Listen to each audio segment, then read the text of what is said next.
I say it's really hard work to be in a good mood and be positive and to be an entrepreneur. We just make it look easy. But the honest truth is, it's a struggle every day. And the last 2 weeks, I did episodes on the voice in our head, and the voice in our head never goes away. I just dial the volume down a little bit, or I talk back to it.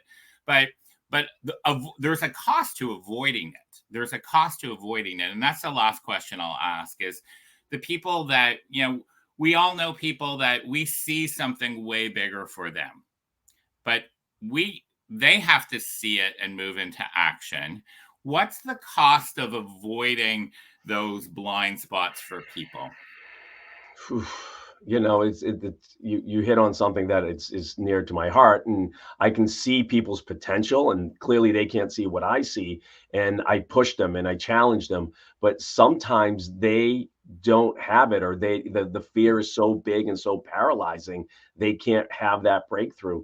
Shoot, I think it's waking up someday and realizing that you could have accomplished so much more, and that in itself, scares me more at times, that keeps me going into action of like how much more we can accomplish and how much more we can do. And you talked about those little voices in our head, and like, it's a lie either way, whether you're listening to the positive voices or the encouraging voices. They're both, misleading us, but only one of them will help us. Yeah. So if we listen to the voices that are misleading us towards taking action, going into something that we're uncomfortable, and for me, that's really where it's come from. It's like taking the action, going to take that class that no one else is willing to take, and you're there on a Saturday to invest in yourself.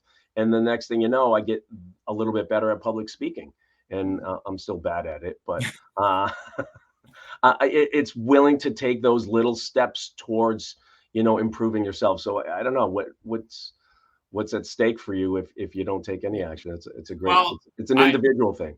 I would not be talking to you today. So I had thought about joining Strategic Coach for 8 years. I admit it. I thought about it for 8 years. And then finally one day I called, and they're like, "Hey, great." And I'm like, "Hey, you know what? That rule I teach you about 7 years, they're finally, it's true." And then the night before my very first day of Strategic Coach, I did not sleep. I was so nervous because that voice in my head popped up. "Oh, who do you think you're going to be? These are all successful, real business owners.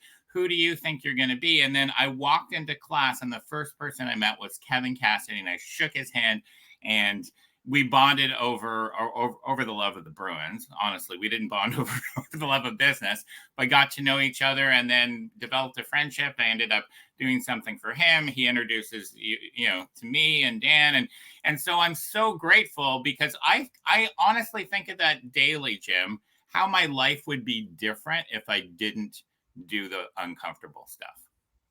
Love it. Yeah, I always used to look at that spider web of how did I get to now, and all the people that I met, and along the way. And if it wasn't for my conversation with Dan about you and Kevin, we never would have met. And you've done, even though you've never coached me, you've done a lot for me and my team in so many ways. And you're always giving and generous, and we're grateful to you.